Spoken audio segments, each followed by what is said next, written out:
I may not be the hero we deserve, but I believe I am the hero we need, because in this time, when everything is happening around us, what we need at this moment right now is a worrier. And I, my friends, am here to tell you that I can worry on your behalf. This is the Arsenal Vision Post-Match Podcast. My name is Elliot Smith, Black Man Twitter, Yank Gunner. That's right.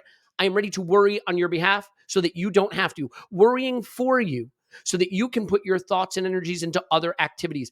I will explain why I am worried. You can probably guess a few of the reasons, but I do have worries. Now, the good news is I have podcast colleagues who will tell me that I am an idiot, that I should not be worried, and all the reasons why. And in telling me not to worry, they will also be encouraging you not to worry. And so I feel that this is collective therapy for all of us. So happy to have you here. So excited for the season to be nearly upon us. We have the Community Shield, maybe something else I can worry about, but we will talk about that more anon. A few things to tell you. First of all, Aaron Ramsdale wrote an article for the Players Tribune. I definitely recommend you read it if you get a chance. It's just a wonderful way to understand him as a person. And look, ultimately, our conversations around football should be analyzing player performances and who's good and who's crap. And I like this player and I don't like that player. And that's totally natural. And he seems to totally get that, by the way. He understands what comes with the white hot spotlight of the stardom of playing for Arsenal. But does a great job drawing a line between that and abuse and where that line should be and really getting to understand someone as an individual. And he talks about his family. It's just a wonderful article. So I would seek it out. It's over at the Players Tribune. You can check that out. Also, let you know that we have published our content schedule for the season over on our website, ArsenalVisionPodcast.com. And it's a big one. There'll be instant reactions every Saturday or Sunday. There'll be a main pod every Monday. There'll be a rewatch or scouting video or something of that variety every Tuesday, Wednesday, as there will also be an instant reaction every Tuesday, Wednesday, because guess what? We're playing Champions League this season. Woohoo! And there'll be games every Tuesday, Wednesday. Every Thursday, there'll be a main pod. Every Friday, there'll be a rotating feature like Premier League Power Rankings or Champions League Roundup or SCAC or One Club Women's podcast or something related to data or multiples of that. And then we do it all again the next week. So about 6 days a week covered for you, if not more, if you're on Patreon. But if not, you'll always have the main pod, and we just love you for being here. We did launch our fantasy league, so that's up and running. Lots and lots of good stuff. And we'll have our season predictions ahead, along with a new song for the new season. So if you like the song, I'm sorry. If you hate the song, you're welcome. And, we'll just see how it goes. So let's get into it. We are going to talk about the Jesus injury news. We're going to talk about the Emirates Cup and some of the performances there. I think there's a lot of interesting stuff to get stuck into from that game, actually. And here to do that with me now is Tim. You can find him on Twitter at Stominator. Hello, Tim. Hello there. I'm reliably informed, Tim, that you are on your way to proper caffeination at this time. Yep. That process will be underway during the first 20 to 30 minutes of the podcast. So look out for my voice getting slightly faster and my opinions getting slightly zanier. That's fair. I think I've got the talking speed thing covered, so don't feel any responsibility there. What I would say is I would love someone to do a supercut of podcasts comparing your slightly caffeinated pods versus slightly inebriated pods, the ones when you're on the beer versus on the coffee, and see the difference between the two. It's always one of them. I'd say listen out for the grinding teeth. That will tell you it's the caffeine. I would have thought the grinding teeth was a different substance you might be on, but we're not going to... Maybe 20 years ago, but not so much now. Fair enough. Good man. Okay, here with me now to discuss things other than abusing substances, presumably, is Clive. You can find him on Twitter at ClivePFC. Hello, Clive. Hello there. How are you doing? The only substance you abuse, presumably, is the analysis of football matches. You just soak it into your brain at an unhealthy level, right? Yeah, it's interesting. I went to the game obviously last night, so yeah, had a good chance to have a little look and get the old. Sometimes this time of year, you end up analysing fans. I think that's almost as interesting because no, I disagree. I don't think that's almost as interesting, but that's okay. I appreciate it, guys.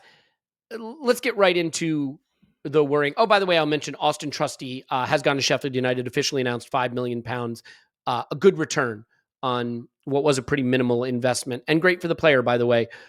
Once playing at a pretty low level of football, now going to play Premier League football. So kudos to him. Not to be confused with Kudos, who we've done a scouting video of, and you should check it out. Okay. So we're going to start. I think there was a lot of really interesting stuff from the Emirates Cup, but I want to put my worrying hat on, get my whiskers affixed, and talk about the Gabriel Jesus news. Gabriel Jesus has gone in for an arthroscopic cleanup of his knee. Reliably told by people that our doctors, or claim to be doctors on the internet, yeah, always hard to know which, that this is a minor procedure. And according to Mikel, they expect it to be a few weeks. I think that is likely true. And, obviously all human bodies are different. I'm not going to teach you about that just yet, depending on how old you are. But all human bodies being different means the recovery times can be different. The shame of it is, and I think Mikel expressed this in his post-match comments, is we were just starting to see the best Gabriel Jesus come back. And it is Manchester United the first week of September. That's the game I'm sort of circling and looking at.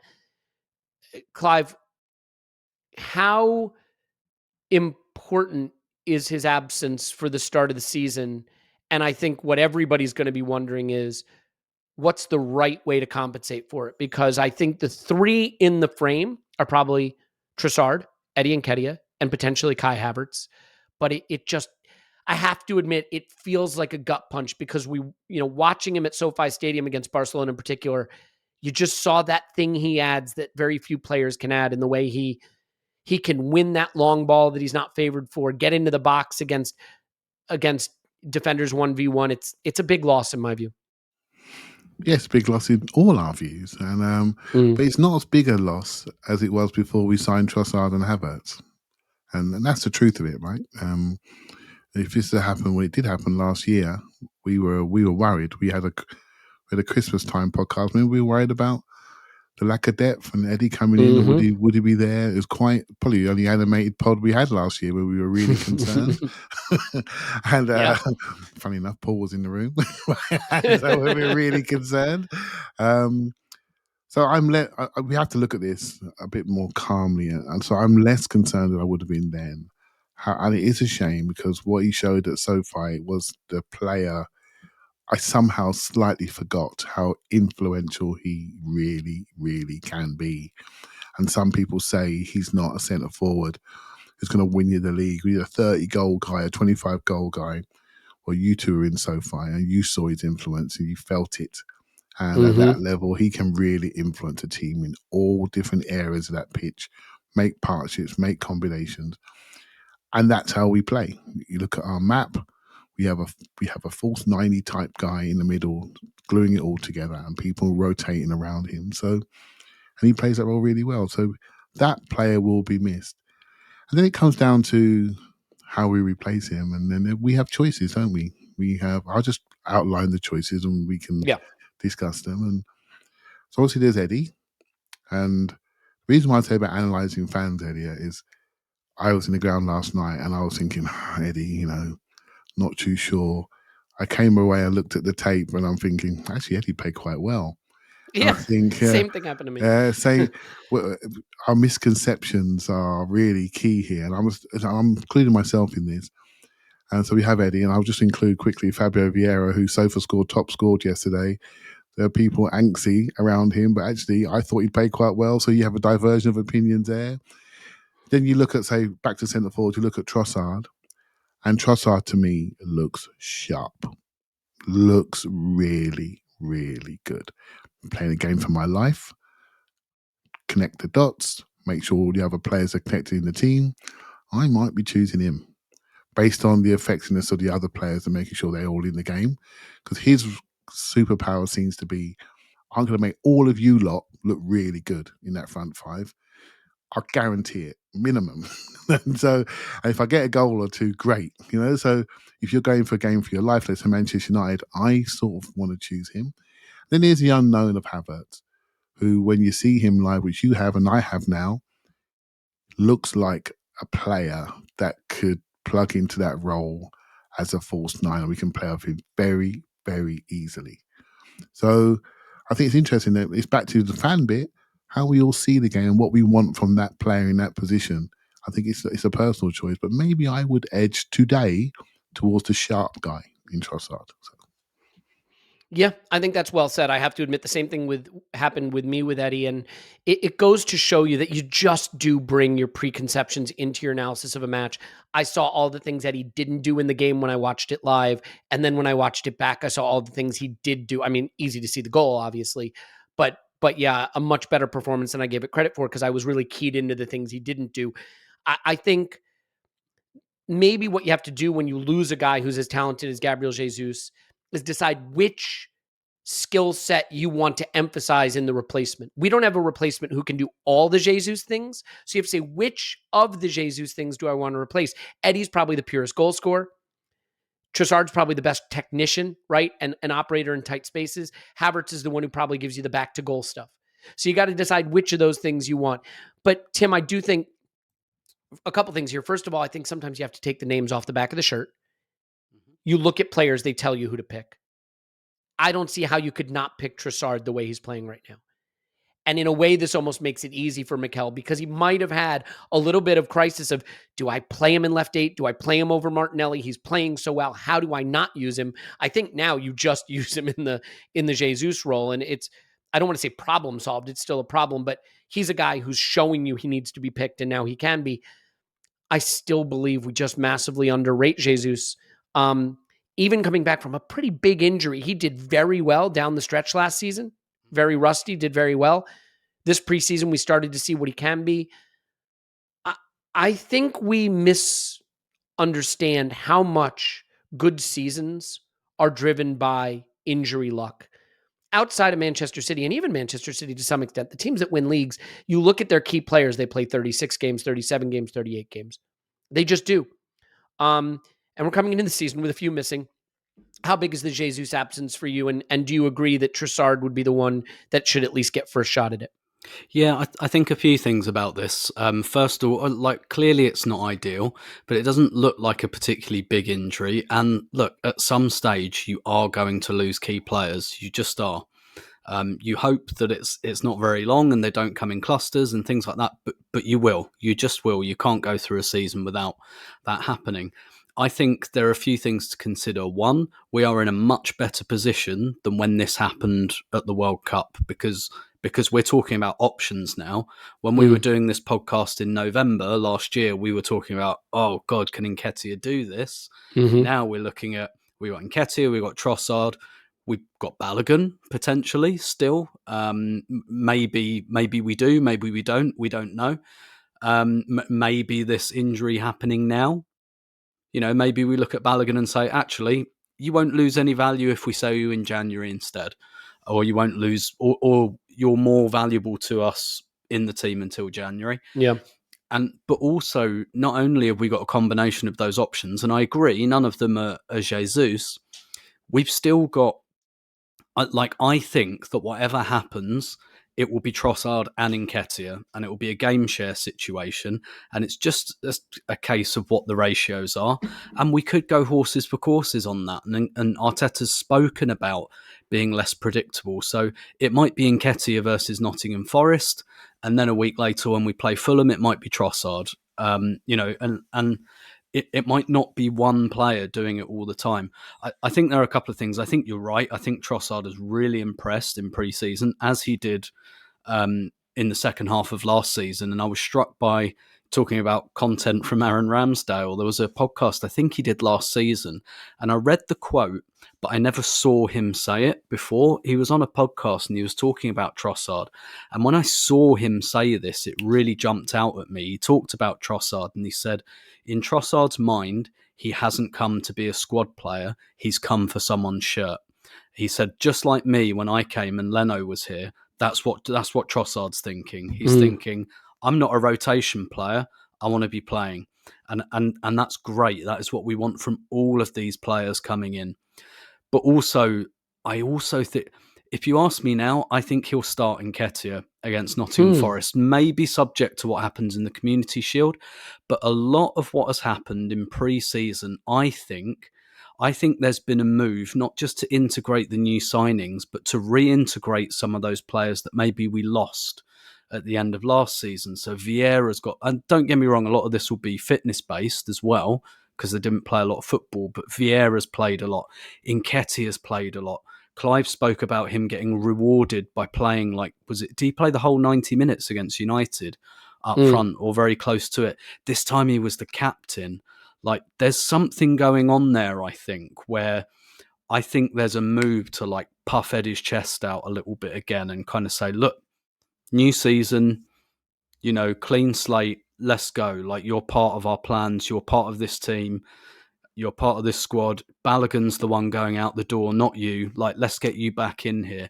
That's why I think that Nketiah will get the shirt initially, and we will see Trossard as a kind of impact sub somewhere, maybe in the left 8 role. But there's also something here about like partnerships as well, because we've got more options now.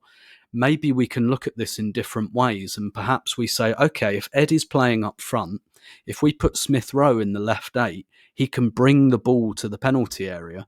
Because Havertz is your off-ball player. Maybe Havertz and Nketiah doesn't work because maybe they're both off-ball players. Maybe you have Trossard in the left 8 with Nketiah up front. Maybe you have Smith Rowe there, guys who naturally go and get the ball more. And then Eddie being in the penalty area kind of matters less, if that makes sense, if you've got those like guys who are going to go and get the ball. So I think there's options there. And I'll tell you something. That'd be really interesting if it was late July. It worries me slightly that it's less than 2 weeks from the season, only because we have mixed and matched a lot this preseason. We haven't seen what I'd consider sort of a first team out together yet. Now Jesus goes out, and we're going to be mixing and matching to start the season, and that worries me. And I'll tell you something. You know, we talk a lot on this pod about don't think in first 11s, don't think in first 11s. You want to know something? You have to have a first 11. There's never been a team that's won the league that didn't have one. And if you look at Manchester City, they mixed and matched. What did they do when they went and won 14 in a row or whatever? They kept picking the same side over and over and over and over again. That's what they did. Liverpool, when they were dominant, kept picking the same side over and over and over again. It's great to have options. It's great to have depth. But when it's winning time, you have to know who your best 11 players are. And so, you know, Clive, I do think combinations are really going to be important to how we sort this out. But I said I was going to worry. So, you know, I didn't lie to you. I think it is a slight worry that we are heading towards the season, and suddenly I'm not sure that Mikel can tell you exactly who he wants to pick, you know, to go into that first run of 3 or 4 games. What do you think the combination options are for striker? Because I think Tim's onto something there. Yeah, there's lots of different combination discussions there. But first things first, the fact we don't know our first 11 on the first game of the season is not the worst thing in the world. What is important is we know our first 11 when it comes to April, right? So when it comes to winning time, that's what's really important. What's really important is we get to that period and we're not carrying people with rigor mortis around the pitch that we did last April and the April before, right? So post-international break. Because we've seen that before when the power comes out of our midfield, literally as it did at City, you know, where we had literally all 3 of them were not great, you know, in that game. We couldn't find them, mate. So when you have that experience 2 years on the trot, you have to think about the season differently. You have to think about accumulation in the first part of the season. Don't care how it happens, just accumulate. And make sure you have a smooth running, fit, fresh machine towards the end of the season. So pre-season, what's it about? So it's about fitness primarily. But this year, I think alongside that, it's been about smart minutes. Smart minutes positionally to create new combinations to see how they go. Right? So we've seen Timber right back with Saka ahead of him. Personally, I wasn't too sure that worked too well because I thought he got a bit attracted to Saka. On another day, we probably would love it. So that's my view. I didn't like the fact that we've seen Saliba too often pulled out into right-hand channel because of the defensive combinations we tried with him. Kivior and Saliba yesterday, maybe a little bit the same, want to sweep around. Do you know what I mean? When they do go in, they don't go in with enough aggression, so they get popped off and suddenly we're running backwards. So I think that's that. I think we saw, and Tim just typed a bit of it. I was getting to that, Tim. I think we saw the left back situation. So we saw Kivior in the early games playing left back. Then we suddenly see Timber playing left back. And we go, oh, that looks good. We saw Tomiyasu play left back. Didn't look so good, did he? And I'm a fan of him there. First came back, not very fit. Looked fitter yesterday, by the way. And the right back situation. So decision made. Maybe, Tommy, you're going to be the right back because Timber looks really good at the left back. I think he underpins that side, particularly if you play Havertz on that side. So suddenly you got a more defensive fullback in behind him. New combination. Tick, solved. Do you see what I mean? We saw another double up in centre mid yesterday. I'm sure you might get to it earlier with Rice and Partey.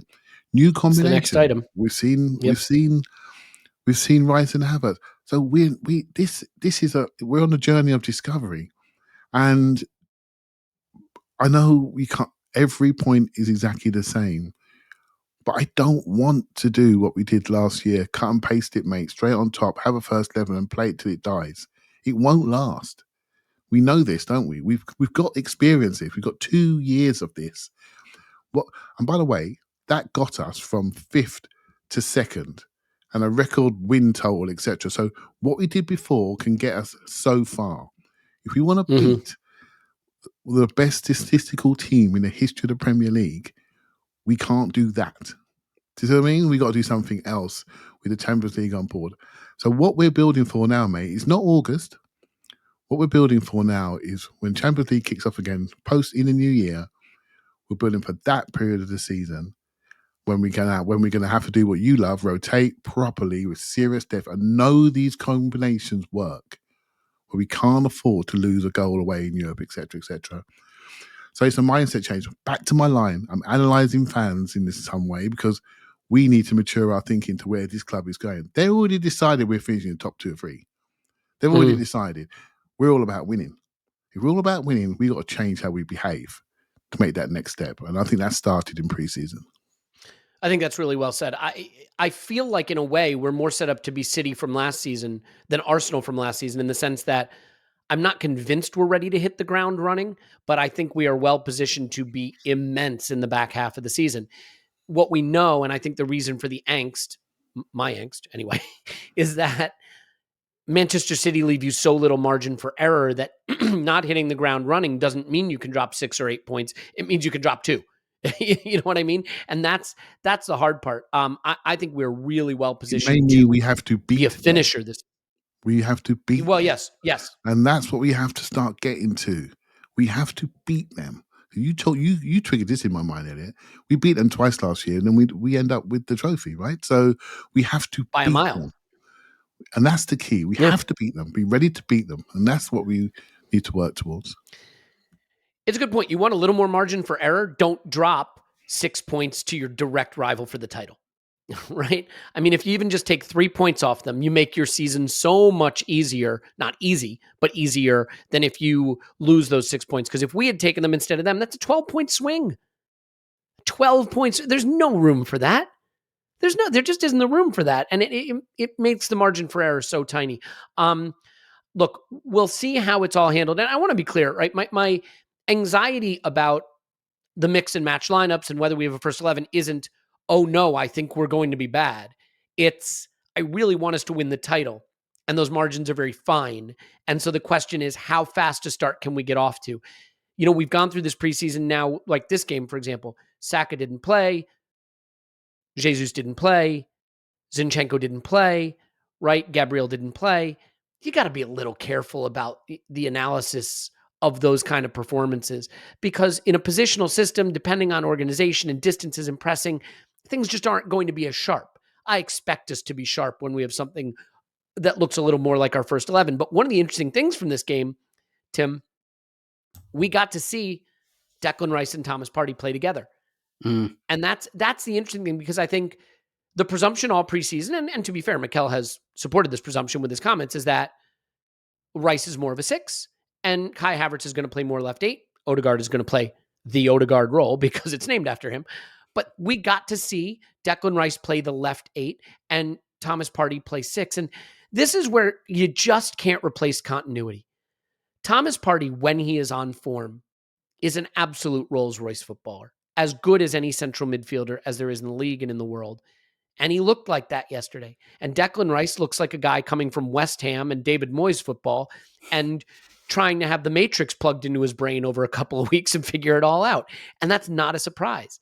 But I think it does lead to some interesting questions and conversations. So what are your thoughts on Rice and Partey playing together, and maybe the very obvious difference between one guy who just looks so comfortable in the system right now and another guy just drinking from the fire hose in terms of footballing information.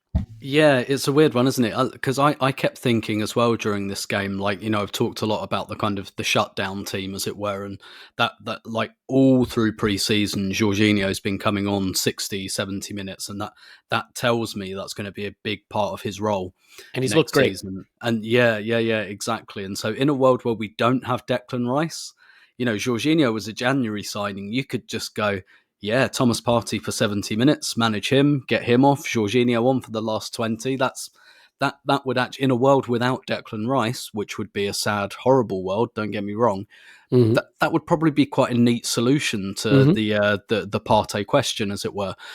I think this was just well worth a look. That's what this game struck me as, to be honest. This was like Mikel just having a look at a few things. Tomiyasu back at right back. He swapped the fullbacks during the first half as well, put Timber at right back and swapped them back again. You've got Smith Rowe in the Ødegaard role next to Vieira. And so, again, with Eddie up front, it struck me as quite a cute move to have two carriers in the 8, because one thing Declan Rice is great at, and I thought he did brilliantly in this game, it's just he drives with the ball so well. He probably hasn't got the shot at the moment or the final pass, but he drives with the best of them with the ball at his feet. He's so good at that. And I don't think in our first 11, as it were, we have that in many places. But like with Timber at left back, with Rice in that left 8, with Smith Rowe in that right 8, we had a lot of that. What we probably didn't have in this game was that kind of just that technical last touch that an Ødegaard or a Saka gives you. That kind of bump the ball off behind, in behind and get it inch perfect. There are a few balls into the channel slightly overhit, but it's just this team had different gears. It didn't always look amazing. It looked interesting to me, though. This looked a bit more like a kind of runner-carrier team, and Partey at the base of that makes a hell of a lot of sense to me, where you've just got Partey sitting in the centre circle, stepping on the ball when he needs to, get rid of it, spin it out wide or whatever, and then just sit there again, which really, really suits him. But there'll be games where we can't or shouldn't do that. And that's what's really interesting to me. And I'll be really interested to see whether that was just a bit of a one-off look, maybe, or whether that's something we think about for Champions League games, or whether we start to tailor a bit more to the opponents we're playing. So maybe we think, yeah, this team's vulnerable to a couple of guys driving with the ball, or this team's vulnerable to a couple of like lock pickers. So that's what it really looked like to me. This looked like a game for runners, and like Trossard wasn't there and Havertz wasn't there, guys who are a bit more kind of technical, come and show to the ball. It was very drivers and runners with Partey behind them, and I think that makes him look great as well. So it all just looks to me like it's a little bit more horses for courses now. I think your points are well made, Elliot. I don't think any of your anxieties are unreasonable, or that I don't share any of them, because I do. because I do. Like, I absolutely do. It's all very well look at like there's a world where we look great in April, but we're 10 points behind if we're not careful. Also, there is, as Unai Emery's reign showed, there is a very, very fine line between tactical flexibility and just confusing the hell out of everyone. And that's a very, very thin line that the coaches are going to have to tread. And I'm sure they know that. And we are demonstrating a fair amount of trust in them to be able to do that. And look, everything they've showed so far means that they've earned that trust, but that doesn't mean it's a given that it's going to happen. However, I really think that's what we're both literally and figuratively driving at, is just those little different combinations, those different gears. And for me, just to kind of reiterate one of Clive's earlier points quickly, the big success of this preseason for me is finding Timber at left back, because we're not really talking about Zinchenko, one of our most important players. I think, like Timber, I think he's starting left back against City. I think he's going to be at left back now until Zinchenko's back. And then we get all of those defensive worries, which I'm sure we'll come on to. We can play the three guys we played all of last season, sit Timber at left back, and I think we'd look a lot more secure. Yeah, I totally agree. Look, I will disagree on one thing just slightly, which is I don't think we can replace Zinchenko cleanly. I think he is much better than we give credit for, much more important than we acknowledge. And I think the defensive issues are maybe overstated, but he is such an important player. I think Timber is as close as we're going to get. He does it differently than Zinchenko, but effectively, and that's all that matters. Excuse me. One thing I want to say though that please. Mm-hmm.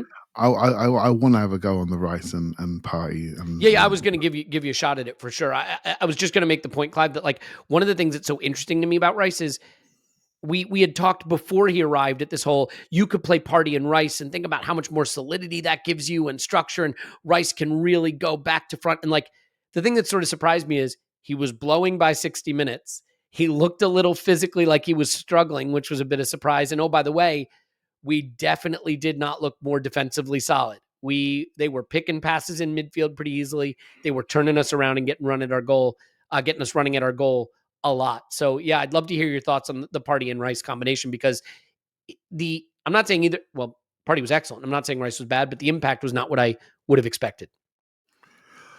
Yeah. So again, we got to get the YouTube and the cut and paste stuff out of our heads so we can see what's happening. Right. It's really important. So Monaco had two fantastic players. Had more. By the way, I looked down on the pitch and I thought they're a young side. Well, actually, we were young. We were younger. We were younger. And sometimes we forget that, so how young we actually are.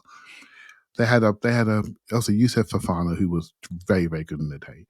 And they have a left centre back called Mangasa. And he kept switching the ball from their left to our left. And that was catching us out a little bit. And I thought they were both superb players. Ones to watch, Fofana people know, but they've just sold Dizazi to Chelsea, I believe, a defender who's in the French team. And I can see why, because this guy, Mangasa, is a very good player. So they were diagonal on us. And when he diagonal on us, that sort of disrupts us a little bit. So onto Rice and Partey. I thought Partey was excellent. I think Partey's had a kick out the backside. And I'm sorry, the team plays to his beat. They give him the ball all the time. He's like a conductor. Yep. And the pace of pass, his availability in passing lanes, I've not seen anyone do it yet as good as him, right? So we get a rhythm going. It's like a Brazilian rhythm, and he's the guy that sets that tone. Now, Rice, in the early part of the game, I think he played a little bit nervously. And so at West Ham a lot, he was doing the old Xhaka left-back role thing early in the game. And I found he found himself, I want to make a good impression. So my idea of making a good impression is I'm going to cover us defensively. So, and he just ran back. And you look at your 5 up, and the 5 up weren't there. And so then he adjusted. And then him and Timber started to play in different lines, like we do in our positional play. The Timber's on the outside, Xhaka's on the inside. Now Rice on the inside. Now when we have Granit Xhaka playing in those rotations, we keep him offensive rotations, but we took him out of defensive rotations because we don't want him at left back anymore. So we kept him high. But what we can now do with Rice, we have now got more rotations defensively and the same amount of rotations offensively. So that left pod with Martinelli, Rice, and Timber in there and varying the lines that they're on is far more expansive and creates more options than we had last season. Martinelli's not fit. Timber's only played that position about twice in the last 6 months. And Declan Rice is not fit. The potential of the left-sided pod, as I see it, another version of, we know the right side works, we know that's like top of the league stuff, is the takeaway from this game. And eventually Rice said, you know what, I can work this out now. I can pop it around, get back to support Partey. So his running recovery lines were very central, and he did really well to create a bounce pass for Partey, just like Xhaka did. Took him half hour to work it out. There you go, tick, done. And then what he then did, he started wide, was comfortable out there, popped off his right foot, come inside. Then he started to play 1-2s with Martinelli. And as soon as he did that, the 1-2, well, good luck trying to catch him off the 1-2. He's just it's like LeBron James running downhill. Just don't bother. He just ran through, left foot cross. that's the first time that our forwards have seen it. When the ball flashed across the box, Eddie was looking at it saying, "What's that?" It's the ball, Eddie. You should be in there. Vieira was thinking, "What's that?" Okay, I wasn't expecting that. Saka will do. Jesus will do. Do you see where I'm going?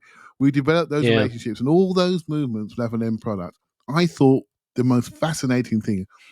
I was sitting next to a lady, Elliot. Her name was Lucy, actually, and she said hello to you because I said to her, I do a bit of podcasting. And she said, "Oh, do you know Elliot?" I went, "Flipping hell." and I was having a conversation with her about it. I said, "Yeah, I do know Elliot. I podcast with him." "Oh, who are you then?" I boosted my ego, that was. Right? And so, and basically, you could see, we could see the learning going on the pitch, literally in 5-minute chunks. It's very fascinating. I have the same worries as you, Elliot, but this team is a bright, young team willing to learn.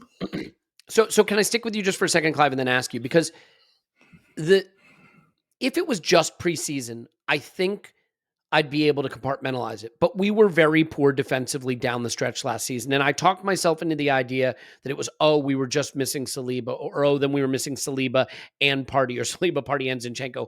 And to be fair, we haven't been playing with our natural assortment of players this preseason like we were at the end of last season, same as the end of last season. But the thing that's concerning, look, we've conceded a lot of goals. We've conceded a lot of chances. In this game, I saw a lot of times when the Monaco backline had time to pick a pass, was able to play the ball right up through the midfield to the center of the pitch, halfway line, and then one more pass, they've got us running back towards goal.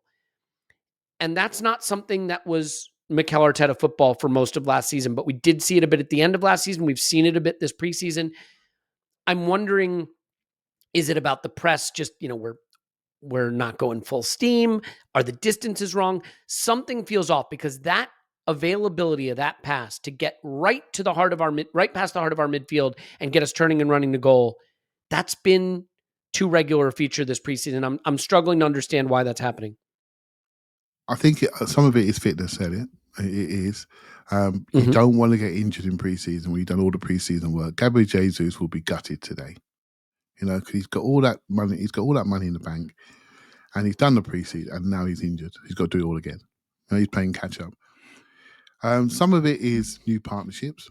Now, we know that, for example, when it's Saliba and Gabriel, we know who's going to be aggressive. We know what's going to happen there. So the partnerships, knowing when who's going to punch in. Ben White's a puncher. Tomiyasu maybe is a bit more of a man-to-man marker. Do you know what I mean?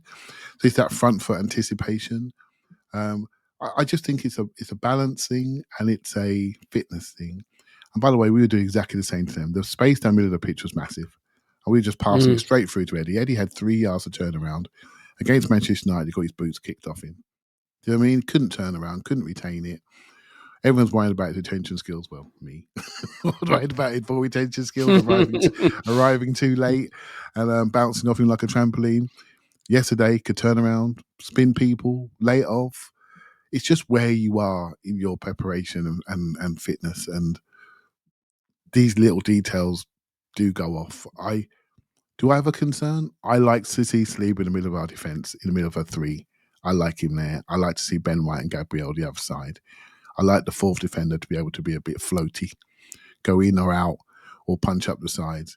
That's what I like. So I look for those things. Right? If we play Kivior left back, I want 4 in the line.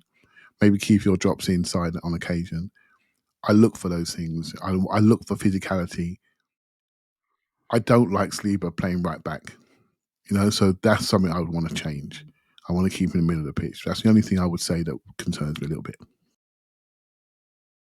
Yeah, that's fair. I mean, a few things there. First of all, I think Kivior gets attracted to the ball sometimes, which is a bit of a problem for us. I do want to look again at Timber's positioning. Is he getting close enough to Partey to help block off those lanes, the access to the midfield? There's a couple of different things I'd want to look at. I think in general, though, Tim, and this thing, you can talk about individual moments in the game, right? Rice had a couple of nice crosses, as Clive referenced. Saliba had a couple of worrying moments. I mean, if this was a regular game, he'd be sent off. But I don't think he would have done what he did if this was a regular game. So, you can ignore that. I'm not as worried about individual moments as I am about patterns of play and things that I see recurring. And look, we can look at Liverpool last season. Liverpool were one of the most dynamic, exciting teams to watch last season, especially down the stretch. But they just couldn't get the balance between attacking and defending right. And it didn't just cost them a title challenge, it cost them top 4. I mean, they were as good in attack as anybody, bar City, as good as us. But they couldn't get into the top 4 because they couldn't keep other teams out. And I'm not saying that's going to happen to us, by the way. But I think it is a reminder that getting that balance right is really important. And last season, what was so encouraging for 3/4 of the season is we were a dynamic, fun attacking team that scored a ton of goals. And oh, by the way, you weren't going to score against us. We conceded very few chances. These patterns of play where the ball is going right up through the heart of our midfield and getting us turning and running towards our goal, those are things that have to get cut out. So forgetting individual performances, are the things you see structurally or partnerships or spacing questions that are causing this? Or are you prepared to dismiss it just as we're at half intensity with our press in preseason, and when the games matter, that'll change? No, I'm not prepared to dismiss it. I don't think we are at half intensity. The games I've seen, I think they've all looked very intense. In fact, I've seen a lot of managers reference this, not just in the games Arsenal are involved in, about the level of intensity. And I guess that's something that in the modern day is kind of changing about pre-season, because you're playing big teams in front of big crowds. And of course, everyone's like, no one has a summer holiday anymore. And when they do, they spend 3 days on the beach, and 2 of those are running at 6 o'clock in the morning. And, there's no logging off anymore. So this all feels a lot more constant.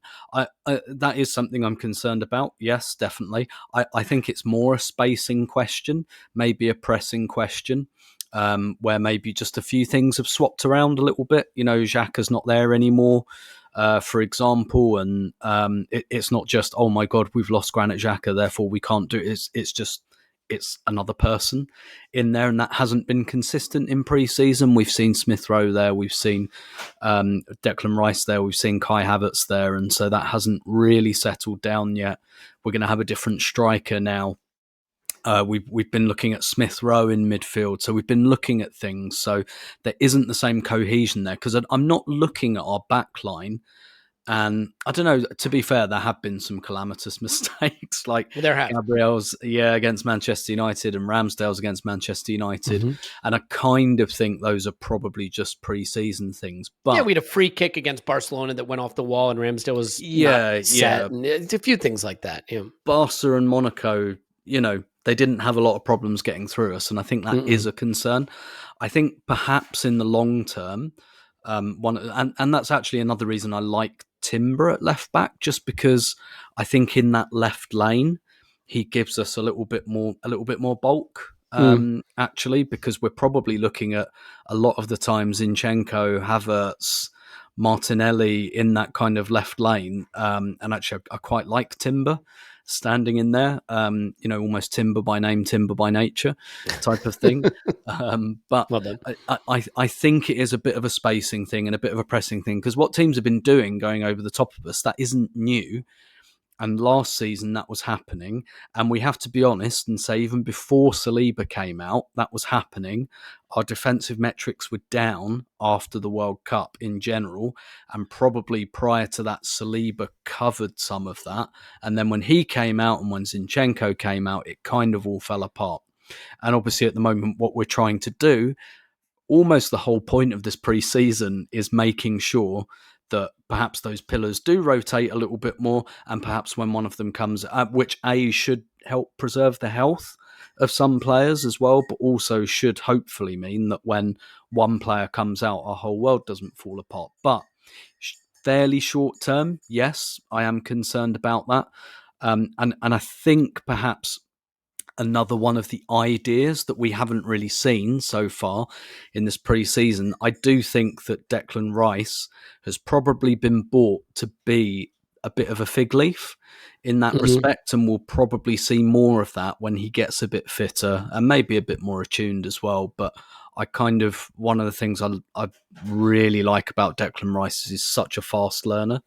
Yeah. And I don't doubt he'll pick that up.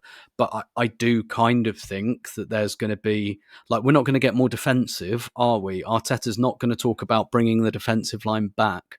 Like, we're going to continue to be open. Yep. Big teams have to do that. And sometimes you do just have to have players who are a bit overburdened. I think Rice will be one of those. So there are definitely some wrinkles there. Like I said, I do think that against City and against Forest, it will be White right back, Saliba, Gabriel, and then probably Timber at left back. And it will start to look a bit more familiar back there because we have shuffled the pack a little bit to get minutes into people. And I'd probably worry more if those guys look easily exposed by the ball over the top. So it's definitely a concern. I think probably a short-term one, but that's also an optimistic reading. It might not be because it's been at least a medium-term concern to this point. Yeah, I mean, look, last preseason was really good. And when I look at our preseason predictions that we did last season, there's no question what we saw in preseason was reflected in what we thought we could do in the season. That it was not a mirage. Now, I think a big difference between this preseason and last preseason is last preseason, I don't think we really knew who we were yet. And it was the first time that Mikel sort of implemented this system and he really tried to stick with it. And I think we saw a lot of consistency in what we did. This preseason, we know who we are. So we're trying new things. We're mixing it up. We're doing a few experiments. We're running a few projects. I think it's much easier this season for us to flip the switch on than it would have been last season when we were still figuring out who we were.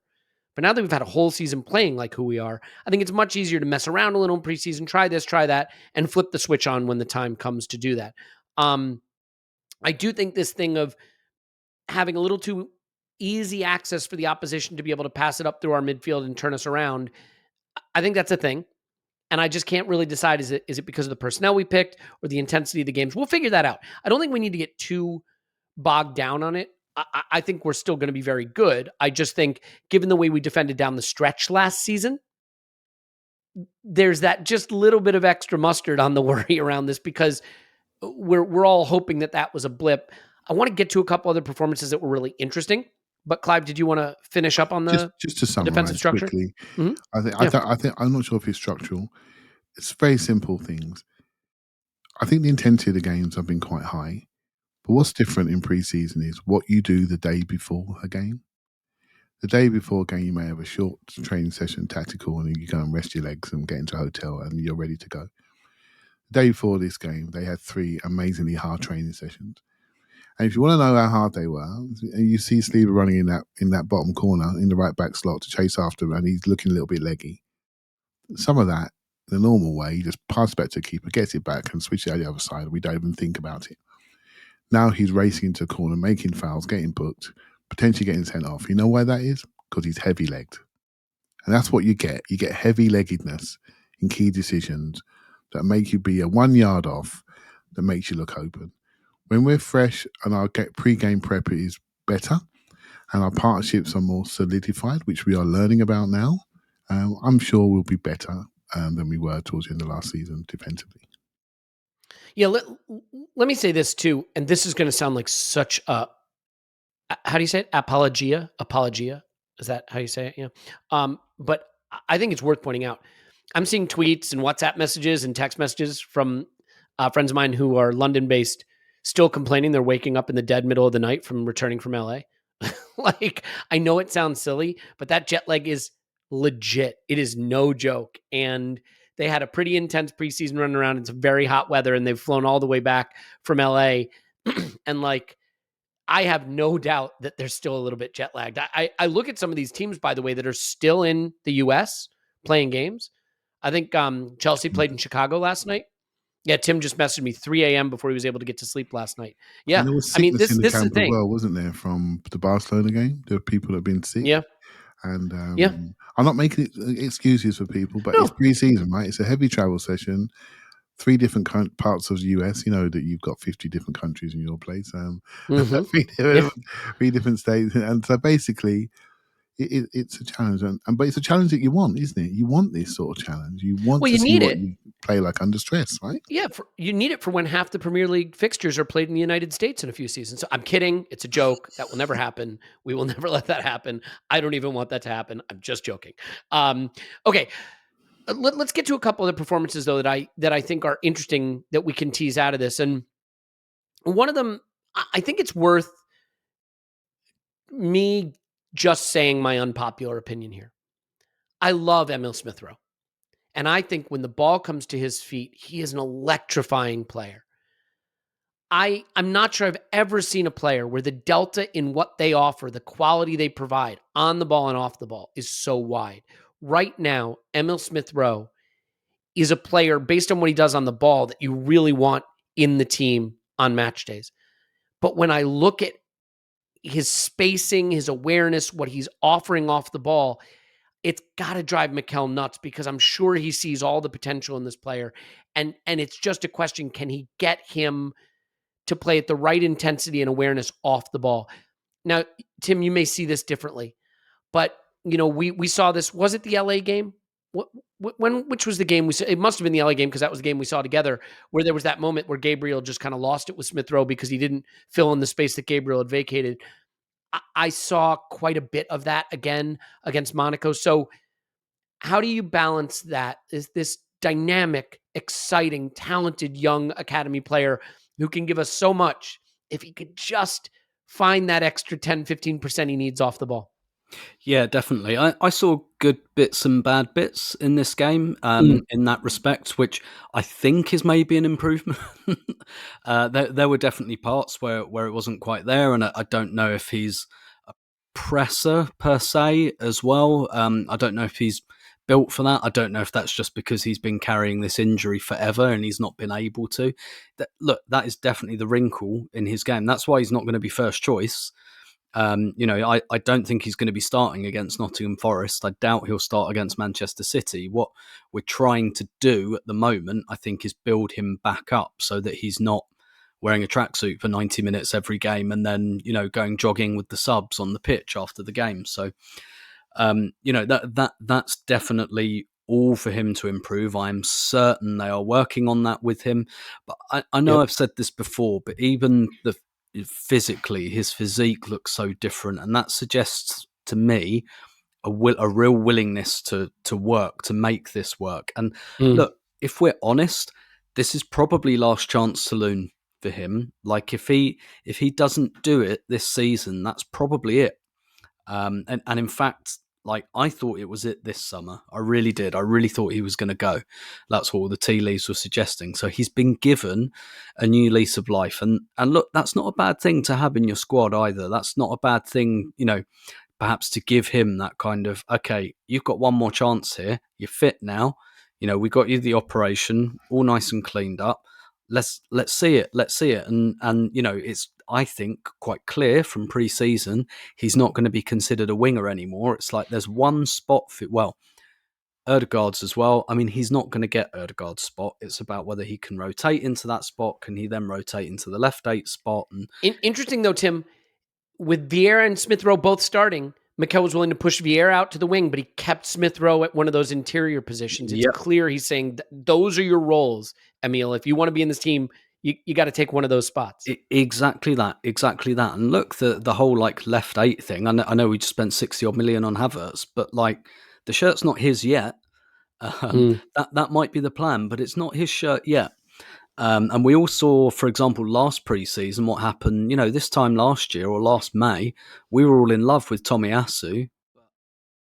You put in a couple of good performances, the shirt's yours. So that's got to be the challenge for him. And I think we all know that the reason it's not Smith-Rowe's shirt yet is because of what he's not doing off the ball. So, yeah, absolutely that's a concern. And that's for him and the coaching staff to work on. At the moment, I don't think it's a massive concern because I don't see him starting games that often. And he won't until he sorts that out, basically. So I'm kind of relaxed. He shouldn't be relaxed about it. I'm kind of relaxed about it because I think we have so many options there. And if he comes up to the mark on that, brilliant. And if he doesn't, he doesn't. Yeah, if we're chasing games or things like that, I think there are situations where you'd still want to roll the dice on what he's adding. But in terms of starting games, I think that delta between on and off the ball contribution is going to matter. And he's in such a good position right now in a way because I don't think Vieira has shined particularly. Reece Nelson, unfortunately, injured again at a time when you really feel like he could establish himself. It's so unfortunate, the timing of his injuries. Clive, those eights, I mean, it looks like it's Odegaard's role. I think it's Havertz's role, but Rice did get a start there. Emil Smith-Rowe has only played 8 this summer. Vieira's played right 8 exclusively, probably the backup to Odegaard, but Smith-Rowe got to show his wares there. That's a really interesting couple of positions in our team right now. The only one that I would say for sure has a nailed down every match starting role is Odegaard. How do you see that competition for Odegaard's backup and left 8 all panning out and maybe the Smith-Rowe on and off the ball challenges? Right, let's go through a few. Right, let's go through it. I'll start with Smith-Rowe. I actually felt he was poor on the ball. I didn't see off that's the not ball. good. I saw on the ball. He turned away from through balls. He was on the pitch for the 70 minutes and had no key passes, no shots, no anything. Right, what he did just kept the ball. He looked like a player that would look at his stat sheet after the game. He's not playing with freedom.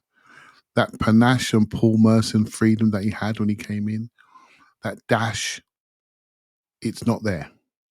He's now looking around. He's hesitant. He's rebuilding his game. He's rebuilding his in-game confidence, and he needs a goal and some influential moments for him to find himself again. At the moment, he's just playing for Arsenal, and that's where I am with him. Physically, he's changed, but that's just maturity changing. That's not physically for the better. Mm-hmm. He's not quicker than he was. You know, he may look stronger and a bit more powerful, but he's not applying that in the challenge. So, and he's not lasting 90 minutes because he's carrying extra muscle around the pitch. So he's got to find his game. You know, Vieira now he's got statistically always looks great. He looks better statistically than he does on the eye. So for some people, he doesn't quite protect the ball enough, doesn't get low enough. So he's got to learn how to buy a foul. So he tries to put his body into people, and then he ends up giving fouls away to people that are 6'8". Because you don't. Yeah. You got to protect the ball better, to use the fact that you are slight, use it for your benefit, get your body in the way of the ball, use it for your benefit. Technically superb. Corners were much better than they were in the US. His decisioning around the box was just a little bit off. Again, needs to maybe be a bit more selfish. Rather than trying to pass it all the time, chop back onto your left foot and bang it in the top corner. Again, a young player. They're on similar ages, trying to find their way in the team. Now, you give Havertz that ball on the right 8 situation, he's just coming inside and clipping it in the top corner. I see him do it for Germany against England, live. I see him do it, right? So he scored a goal in Champions League final. He's 24. You know, and can I add something to that, by the way, Clive? Just because I just watched the clip, there's a moment where Eddie plays Vieira in. It's a really nice through ball. Eddie turns, he plays him in. Vieira gets the byline. He doesn't have any support yet, and you can almost see him being like, "I made the overlap. I'm at the byline. I can cross it." Like there's nobody to cross it to, so he plays across into a nice space, but there's no Arsenal players there, and it's almost like he's just thinking, I have to do something positive here instead of trusting his game. And he had a lot of the ball, and I think he was more effective than Smith-Rowe in the game. And he's now saying, I'm a right-sided player. Where do you want to play me? That's an improvement to last season, right? So Havertz, I've got to be honest with you, the first time I've seen him, and I thought he came on the pitch and he just went, I'm going to now do all the things I weren't doing in the last games. I'm going to come back and steal it. He moves quicker than Xhaka does. His penalty, it's like he picks it up and threw it in the top corner. It was so technical. That was unbelievable. I mean, oh my God. You know what I mean by that? He's got hands for feet, right? He just flicked into the top corner like it was nothing. So I'll be giving him the penalties all day long. You know, he looked excellent. Really, really good, alive. He looked like somebody that's really bought into this. On one long goal kick, he dropped into our back line and won the first header. So they're using his body. They're finding ways to use him on first phase. He's going high. He's dropping in. I mean, it's just it's a work in progress, but it's very exciting. But him and Rice are so bought into the learning process. You can see it, can't you? You can see it developing. It's not perfect yet. We haven't won a point with them yet. You know what I mean? But you can see that they're learning That's only going to be for the betterment of this team. And we've got two players in Smith Rowe and Vieira who are at a different scale of their careers, different scale of their confidence, both talented, both trying to find their way in this squad, right? Where the bar has raised. Are they going to make it? I don't know. But that's what we've got a decision to make. Do we buy or we continue to develop in that position? Because we need some right-sided cover. Yeah. It's funny, right? We're all like, shock, horror, new players taking time to integrate. But it's not a shock and it's not a horror. But I'll tell you this. Havertz came on in this game and it looked like it was starting to click. It looked like it was clicking. And I thought that was really, really encouraging. And like, maybe it's still a little bit off from clicking for Rice, but the difference is Rice is playing a role that, first of all, I don't think he's ever played, really. Second of all, Havertz, I think, is coming into a role that is a little more natural to him. The other thing is you could say, well, Zinchenko and Jesus clicked right away at Arsenal last summer. But they were coming from Manchester City and Pep's system. And guess what? We play a pretty fair analog to Pep's system. Yeah, Clive? Can I just say, Rice will develop that role based on him. He won't be anything else. He will just do what's required. And he's the sort of player, Tim was talking the other day, which I thought was really, really smart, about a finishing team. What we've done, we've bought 3 players that are going to finish the league season for us. They are league season finishers, right? And Rice will do what's required in those winning time months for definite. And as for Zinchenko and Jesus, let's be honest, we went from the rain to the sun. We were complaining for 6 months about a centre forward with Timberland boots on, and suddenly Jesus arrives. So whatever he did, we were in love, and we didn't know what an inverted fullback was. The end of the season before, then Zinchenko comes in, and the other team can't get the ball for the first 3 months of the season. So we were bought in immediately, and they were teaching us rather than. Do you see what I mean? They were teaching us this game. And well, they're teaching me anyway, like this game that was possible. And now, as you said earlier, that we have we know what the art of the possible is. We know how good we can be. Now we're trying to build upon it. Yeah, well said. Tim, I don't want to cut you out of this Havertz conversation. I think it is tricky, right? Because Declan Rice, I think, will ultimately become a dominant number 6 for us. And let's be honest, the number 6 we have right now, as great as he's playing, has 2 things. One, he's 30. 2, he has a history of just not being available at the end of season. So we're going to need Rice, if not against Forest, a lot of times this season and many years into the future. We can afford to be patient. If you set the price tag aside for a moment, the goal is for him to be our dominant 6 of the future, I think. Unlike Rice, who has a dominant Thomas Partey ready to start in his stead, I don't think we have a ready-made left 8 to replace Xhaka. And so I think it's much easier for us to see the positives in Havertz because there's no one else who's just going to say, that's my shirt. Sorry. I think Thomas Partey is saying with his football right now, boss, you got to pick me. If I'm Mikel Arteta, whatever I think I might be doing with Rice long-term or even early in the season, no one's replacing Thomas Partey in the first 11 at this moment. That's not happening. So, I mean, as you look at the left 8 situation, do you think Havertz is now showing what we need to see to feel confident going into that first game? The funny thing is I might have thought that Trossard would have an edge on him just playing so well that you have to get him in the team. But as we said earlier, he's a pretty safe pick for 9 if you wanted. How do you think Havertz played and if he's shown enough now to say that he can start the season in that role? Yeah, I think at the moment it can still be a little bit horses for courses just because the difference in the options that we have there. I would say that without Jesus, probably Havertz becomes potentially more important because he's another goal threat. He's another player to get in the penalty area, perhaps someone else to support Nketiah as well so that Nketiah doesn't get lost among a sea of bodies in the penalty area. But I like the look of him, I must say. And yeah, of course, like I'll always be impressed by a great penalty. Him and Jorginho, those penalties. Whew. Yeah, absolutely. But you're quite right. Like I just think the 6 situation is so interesting because we got 4 of them.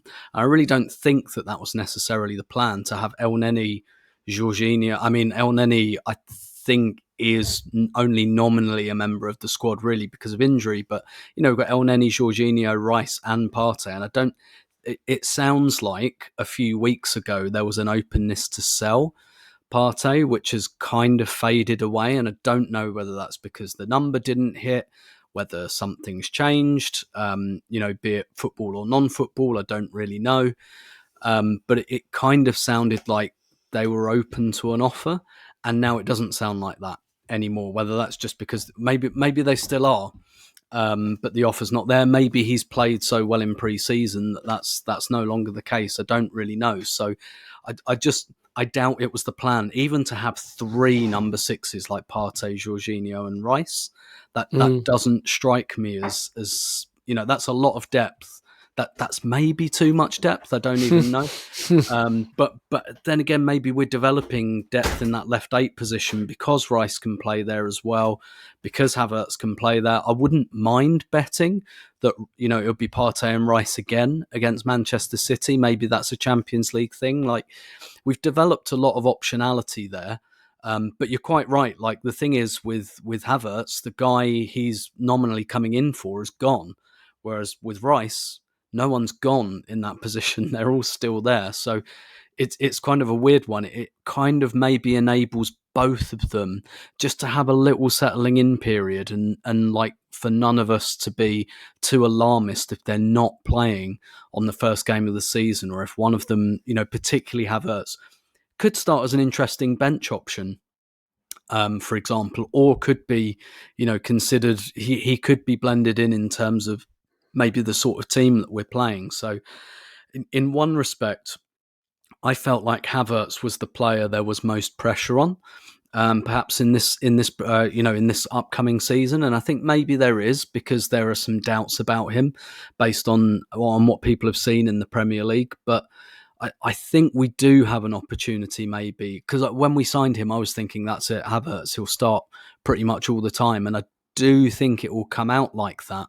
But all of a sudden, we've developed some kind of options in Trossard and Smith Rowe and Rice have all played there. It'd be really interesting to see whether it's a bit like left back, where we have a look and then it's like Timber, because Timber started twice in a row at left back, and that tells me he's got that shirt at the moment. Whereas left 8, we've had a little look at quite a few things. So I wouldn't be surprised if Havertz does start on the bench against Forest, for example, and it is Partey and Rice. I don't really know. I think what we've done there is potentially draw the sting for both of them a little bit. But I'm still very motivated by the idea of Havertz, particularly when I see balls come into the box. And, like we saw in the Barcelona game, the idea of having someone on both back sticks for once, that excites me. And I think that's going to add goals to our game this season. Yeah, it is so interesting. I think what we had last season, we could all name the 11 we wanted to see out there for an important game.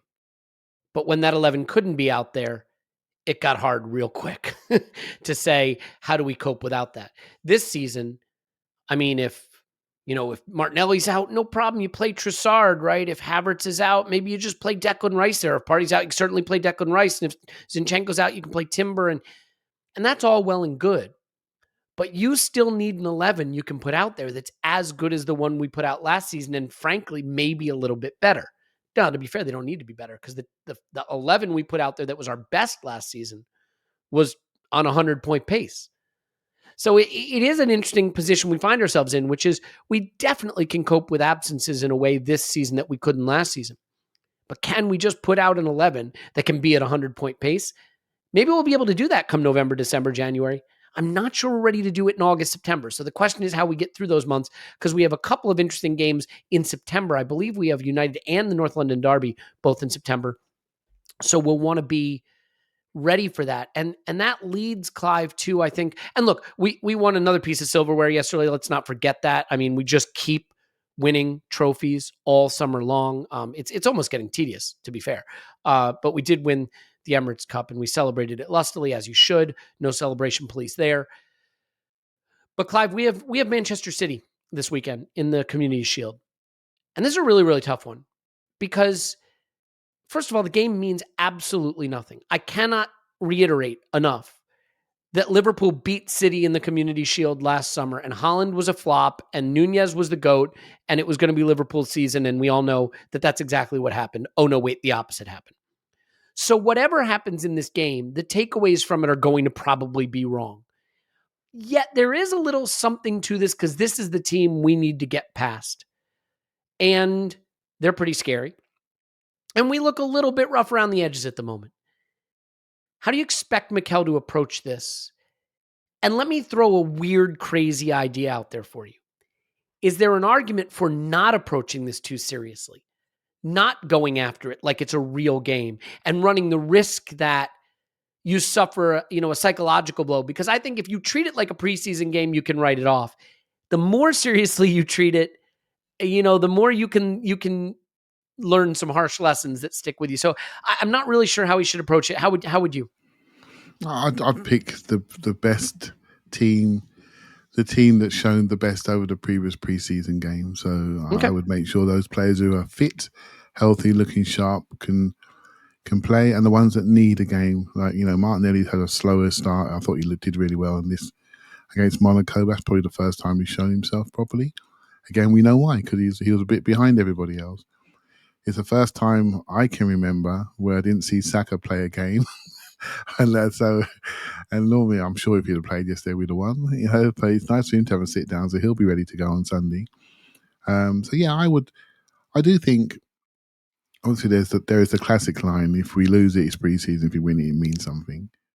But I do think if we beat City, it means something. We need to beat this team. We haven't beaten them in a long time. It's very important for this group of players to beat this team. So I'm not dismissing it. If we lose it, no one's going to say anything. They've beaten everyone last year. But if we win it, I think it's a little bit of belief into our camp that we can compete. When we played them in the FA Cup last year, I thought we did quite well in that game. I thought the way we played Haaland was really good. We threw a body at him in the first half. He got substituted at half time. Then we threw more bodies at him afterwards. And we mixed and matched the team and got beat by a bit of a strange goal. Right? None of us cared because we were focused on the league. But when we went to play him in the league game, we showed a little bit of fear. We didn't want to get as tight. We were stretched out. We didn't pick the right team, in my opinion. We didn't pick a system for that game. We had players who were sick, or players who were injured, not playing well, unfit in our midfield. And we got beat. And we got beat up. So I do think it's important to remember that and to play this game on the weekend with a level of, we care about this. It matters. If we lose, we lose. But I think we really need to care about it and really go for them. If we run out of path and they do something special, then who's going to say anything? No one's going to say anything, are they? Everyone expects them to win everything again, don't they? So, but Elliot, I do think it's important for us to beat this team more than any other. I think it really is. This game, beating Man City and beating Man United at Old Trafford are the two things I want to see this season for us. Yeah, I mean, I think it can matter. The key is not letting it matter to the downside.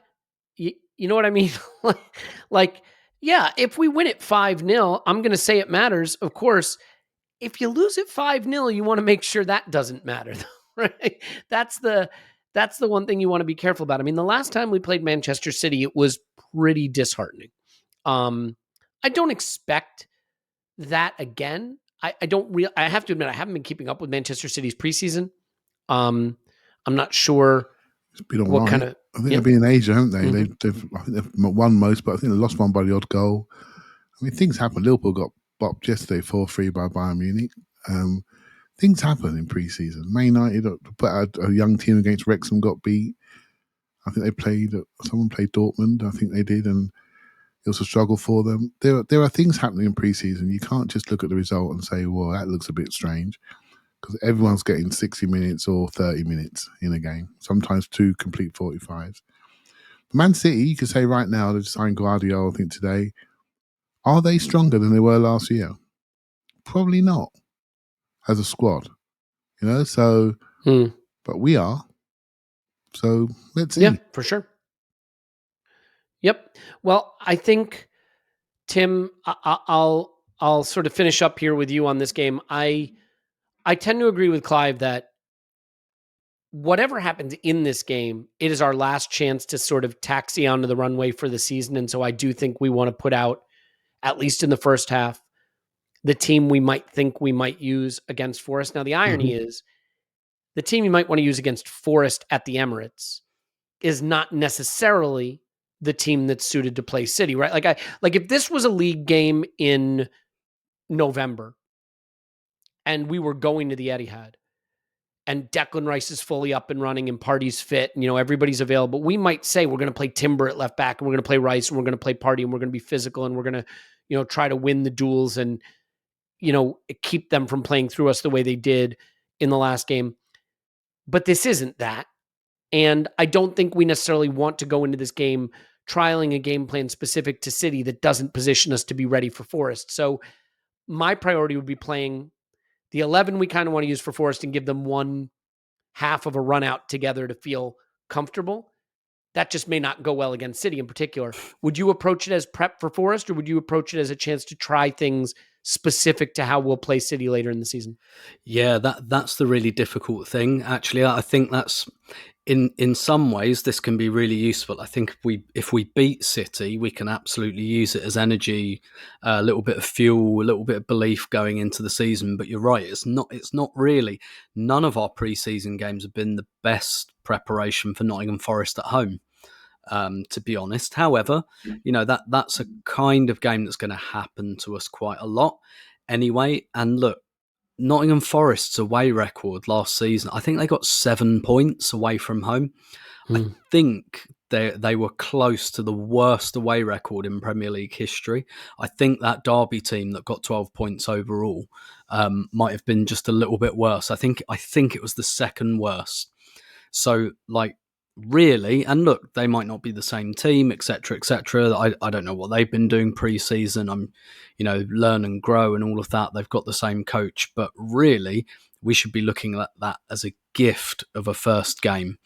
To be honest, that's the one you'd handpick if you were going to pick one. So I kind of think, not to completely dismiss Forest, because I wouldn't be surprised if it was a difficult game and we had to scrap it out 1-0 because we're at 70, 80% or whatever. And if you gave me 1-0 at Forest against Forest now, I'd take it and move on for all the reasons we've talked about, because I don't think we're going to be at kind of full tilt yet. However, I think this should be more of a season primer than a Forest primer, if that makes sense. And not least because, like you said, they're so different. And I think actually the belief we could get, even from giving City a game and, maybe drawing and losing on penalties and just not getting smashed 4-1 again, I think that would really have its uses. And as Clive said, they've sold a couple of players. And I'm not necessarily sure they've replaced them all yet. And City, by their nature, they don't fly into seasons, really. They didn't fly into last season. All the stuff we're talking about now, City were working all of that out this time last year. Yeah. How do we play with Haaland? How do we play without Cancelo? Well, they decided to take Cancelo out as a consequence of having Haaland and, Nathan Ake at left back. Does that really work? Is that something we want to do? Yeah, it is. It turned out. It just took some time for them to figure it out. So, this is a good, and they've been travelling more recently than us. So this is a good time perhaps to just give them a little bop on the nose in, I'm sure that they wouldn't look at that and shit their pants. They lost to Liverpool in the Community Shield last season, and that didn't really mean anything for the season. But I do think it's important we don't get beaten badly in this game, and therefore I kind of prioritise that rather than trying to roll out what we're going to try and do against Nottingham Forest. Nottingham Forest should be a template game, as it were. This is the kind of game we're going to play next season where might have to alter that template a little bit. Yeah, fair enough. I mean, there were a lot of think pieces, a lot of social media posts, a lot of YouTube videos around why Haaland has made City worse. And that looked really smart until it looked really stupid. I kind of think you're going to see similar posts and articles and videos about Rice or Havertz. and it might look smart until it looks really stupid. And I do see the similarities there. I think this preseason, let's be honest, I don't think it's been the roaring success of last preseason. But as I said, last preseason, we were figuring out who we were. And this was a whole new way of playing, and it was eye-catching, and wow, look how good we might be. This preseason, we know who we are, we're tweaking.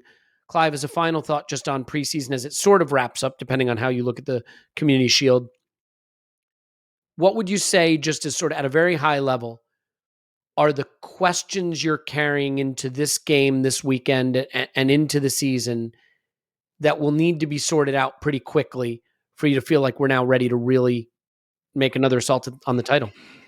Yeah, I'm not too worried about anything being sorted out super quickly. We live in an era where skills competitions get analysed.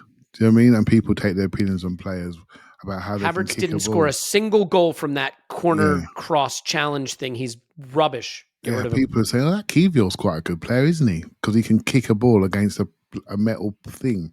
So it's like, so we live in an era, that's the era that we live in. So we have to be cool and just analyse what we see. I'm not worried. I look at the group of players that we have and think they're the right players, the right types to play the football that we've been playing for the last year or so. So we just need, potentially, are we a bit light up front? I think we could be. I honestly think we could be. But if we develop with that position, maybe we'll be okay. There is a massive expectation around this group at the moment. It's huge. And I don't want to lose badly. I'd like to win. But I don't think we can lose on Sunday, if that makes sense. But if we do get bopped, expectation levels fall and we can play without pressure. If we do win, it's great. We beat Man City, gives us belief. Do you know what I mean? I don't think we can lose. I think the most important thing is, as a group, as a group of fans as well, we move away from this self-imposed pressure that we're putting on ourselves to pick teams, to pick 11s, to find combinations. Just give it a little bit of time. That self-imposed pressure, it feeds its way through to the players, and that's what eventually will break us. If we can stay cool and play and stay calm, allow this to develop. We all wanted these type of players, these quality of players. The investment's coming, the alignment's there, the project's on a roll. We all wanted this stuff. It's now here. Let's not find new problems based on the fact that we've got more people to choose from. We should just hopefully leave that pressure to the coach and embrace the fact that we are going in the right direction. And the things we spoke about, the next England captain who's choosing us, means that not just we think we're going in the right direction, that players in the game think we're going in the right direction. So try and stay cool, Elliot, until the points really matter. They don't matter yet. And so in a couple of weeks' time, when the squad is defined, we'll go again. Yeah. Yep. Well said. As always, I think my thing I want to see is just show me that our press is back, that our control of games is back. I'm convinced we'll score goals. I'm convinced we'll create chances. Liverpool last season are the cautionary tale of what happens when you get that balance wrong. And the last few months of last season combined with this preseason have me just wanting to see that we get the distances off the ball right, that we block those passing lanes into midfield, that we close down the opposition and take the ball back and create chances in transition, but mostly just make sure that we're not watching the ball move through space easily and we're running back at our goal. That's the one bit from this preseason that I want to make sure doesn't carry into the season. And while I don't think it will, I think it would be a lie if I didn't say I don't have the concern. If we had been tight defensively throughout the end of last season, then I think I'd just say, hey, it's preseason. We're trying things.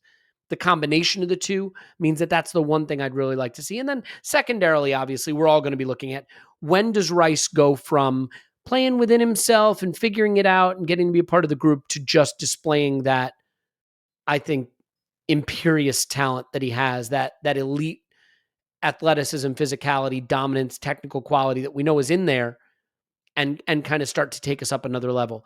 We are very, very fortunate to have another player who can do some of that, though, in his stead. So nothing to be too worried about. I think we can leave it there. We'll obviously have an instant reaction after the Community Shield. Very, very interesting opportunity to play some psychological games with Pep early before the season starts. Always interesting to see how Pep and Mikel face off against one another. Will they take it seriously, quote unquote? Will we? How we do it? Very curious to see. So we'll have an instant reaction after that. We'll have the main pod next week. And then the second pod of next week, we will do our season preview predictions stuff. And we then post those on the website. So if you want to look, by the way, you can see last summer's predictions. And I think what you'll see in last summer's predictions, you can definitely see how influenced they were by the preseason we had. Like I had us finishing third, right? I don't think anyone going into last season would have thought Arsenal for third, right? But the way we had played the season before combined with the preseason. So I'll be curious to see how preseason influences us and the fact that we'll be doing those predictions following the Community Shield. I wonder how much things will slide. It'll be interesting and we'll see, but we'll leave it until that time. And thank you so much for being here. We love you. We'll say goodbye to Clive, who's on Twitter at ClivePFC. Thank you very much, Clive. Thank you very much. I stole your line. And Tim was on Twitter at Stillmanator. Thanks, Tim. My pleasure as always. Elliot, last preseason was about raising the ceiling. This one's about raising the floor. Think about it that way. Okay, I like it. Can we raise the roof? Is that a thing? Do kids still say that? Raise it all. Raise a trophy. How about that? Can we raise the Premier League trophy? We can leave it on that. Okay. I hope you're doing well. I hope you're enjoying the summer. The good news is that we can take all this stuff pretty lightly, but soon will come the time when we have to take it deathly seriously. And it becomes, I think it's fair to say, the singularly most important thing in all of our lives. So let's get ready for that. Let's get ready to take it very, very, very seriously. Okay. We'll leave it there. We love you. And my goodness, we'll talk to you after Arsenal 10, Manchester City 0.